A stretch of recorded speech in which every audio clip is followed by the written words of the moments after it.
Hala guys, ngayon ko lang nalaman na makakain pala ito. Napakarami ito dito makikita sa amin, lalong-lalo na sa mga bukid. So ayan guys, dahil curious ako na matikman itong fruit na ito, na tinatawag sa amin ay palo-palo daw. Palo-palo, iwan mo kung palo-palo.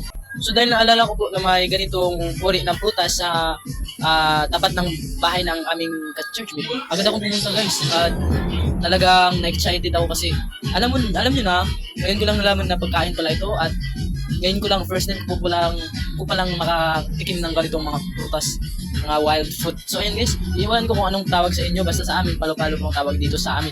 Iwan ko po kung bakit palo-palo. Siguro iwan ko. So ayan guys. By the way, na tikman ko na po pala. Hindi ko masarap po siya pero meron po siyang lasa na parang hindi mo siya magugustuhan pero masarap po siya. Pero may lasa na hindi mo magugustuhan. Hindi ko po ma-explain. Marami na akong nakuha dyan guys. So, tingnan nyo sa kamay ko. So makikita nyo po, napakarami po ng bunga.